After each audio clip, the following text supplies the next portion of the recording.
So, hello everyone, and welcome to this round of Ed Talks. I have with me here today Larissa Strong, who is the Director of International Education at the College of the Rockies. She's also on the Board of Directors at CBIE and a Vice Chair at International Heads in Canada. Hi, Larissa. Hi, Ganga. How wonderful to be here with you. Great. So, Larissa, how can students effectively research and compare between different Canadian colleges? Sure, that's a great question. And so first thing is go on the websites, and that's where you're going to find the program information. You want to start looking at what programs you're interested in, and there'll be lots of information on the websites. I think it's important to look at the courses that you're going to be studying. That's going to give you a real idea of what you will learn, and you can then figure out if you're interested in it. Then what I would recommend to students is thinking about what kind of Canadian experience you want to have. There's lots of experiences. We're a huge country with lots of different options. So do you want to live in a big city? Or would a smaller city be something that you're interested in? My college, College of the Rockies, is located in a city called Cranbrook. It's a small city, and we are located in the Rocky Mountains. So you look out any window, and there's going to be a mountain in front of you. It's very beautiful. It's a special part of the world. So think about big city versus smaller city or smaller town. Typically, smaller towns will be a little bit less expensive. So if budget is important to you, you might want to consider that.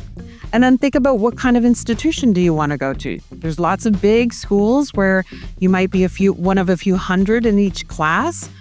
Smaller institutions like mine, much smaller class sizes. So it could be anywhere from 14 to 32 students in the class. You really get to know your professor. Your professor gets to know you as well.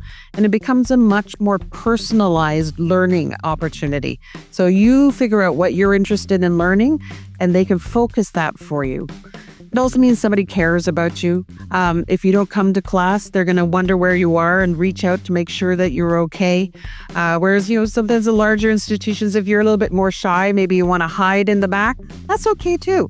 But you figure out what's important to you and then make your decisions. And the best thing you can do is talk to the consultants at Canam, because they know all of our institutions and they can direct you to the ones that would be a good fit for you. Yes. So, isn't Canadian education becoming very complex in terms of career outcomes now? So, in your opinion, what are the unique challenges that international students face while choosing the program? Yeah, so it used to be much more straightforward. You could choose any program, you could get a postgraduate work permit, and oftentimes there might be a pathway to permanent residency after that. That's not the same anymore. The controls and changes that have come through are much more about making sure that students have an education that aligns with labor market needs in Canada. So every institution will have a list of their programs of study that are postgraduate work permit eligible. If staying back in Canada and working is important, take a look at that list to figure out if what you want to do is part of that list. The list is based on what the government says there are labor market needs for.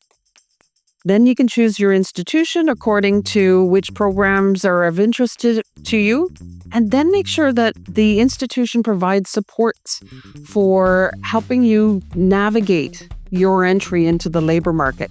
So in Canada, we have very specific rules around what a resume should look like.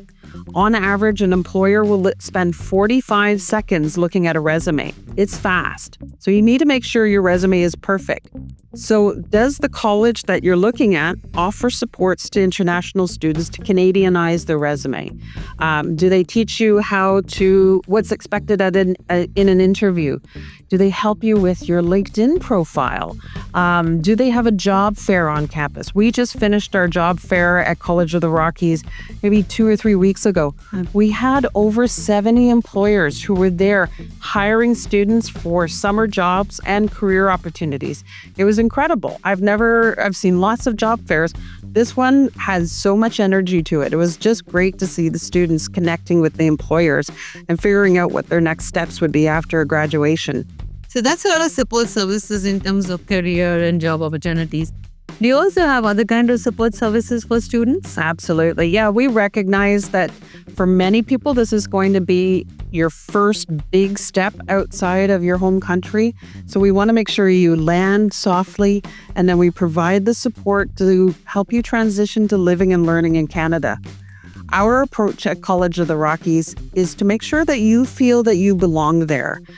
We have a community that we want to welcome students into. And so our approach to what information and how we support students is to make sure that they are transitioning and feel that they belong in that community. We do that with a really good orientation where we talk about what's important in our community. We have activities throughout the year. We just finished doing Holi. The students were doing colors. Our president was covered in colors. All the staff came out and we had a great party. Because it's not just about studies and work. You need to have some fun as well.